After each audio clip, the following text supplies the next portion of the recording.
Sort of push on it down.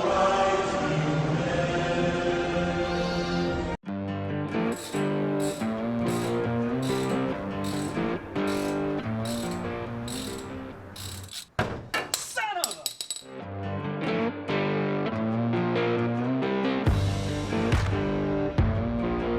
Excuse the mess. Enjoy this rat's nest from previous owners. And today I'm going to be installing this right here ignition switch for a bump, which is a 1967 to 72. I'm told this works previous years, like the slicks, as well as the dents like in the 70s, late 70s, 80s. So yeah, we're gonna go ahead and do this, and I hope this helps you guys out. So step one, remove the back pin.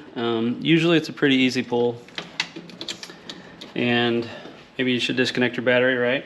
And find yourself, paper clips work. This is actually just a really small rivet, and there's this little hole right here, and you guys, I might be able to zoom in or show you a picture of it, but that's what this is for.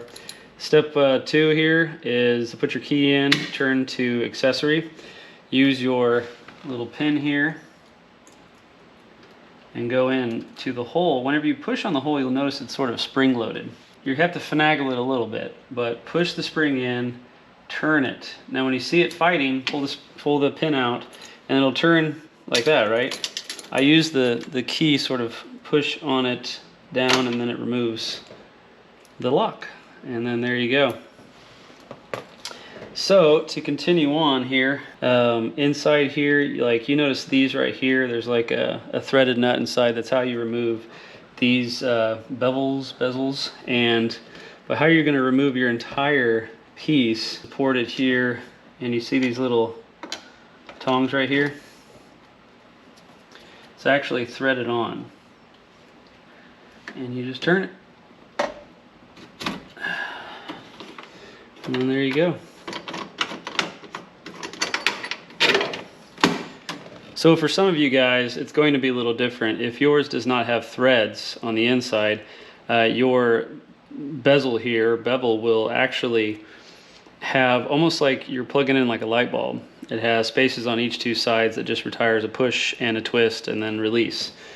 So you guys will have that, I believe, on the anything prior to bumps, as far as I know, and maybe even the 67 on these bumps.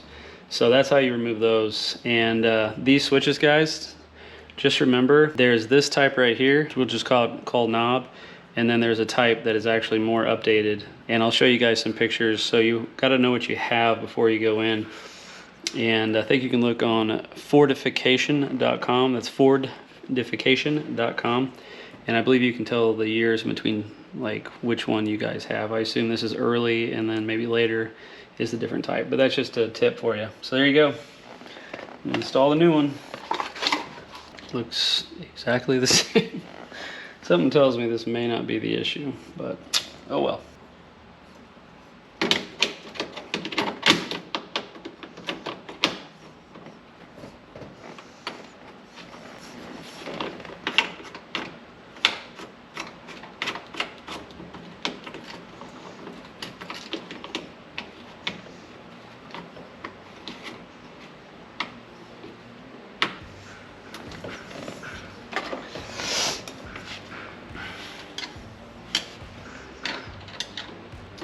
Not a big fan of this style because, like, if you, I mean, maybe you could use a different tool, but man, look at all these little scratches all around here. Something tells me whenever they changed that last one out, which might have been me for all I know, skip a thing on the screwdriver, then bam, that's it.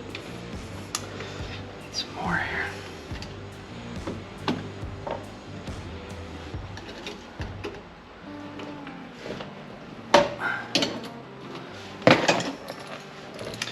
Definitely take note about how you guys install, or remove rather. And then, so the pin out, install, click up, there you go.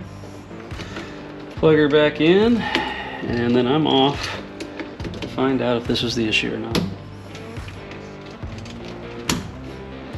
Hope you guys enjoyed it. Hope I helped you guys out. Subscribe for more. Give me a follow wherever you guys see this video on, social media wise, and check out our group, Ford F100 World. We've got a bunch of other groups to follow, so really appreciate you. Give it a like if you enjoy this video. See you guys.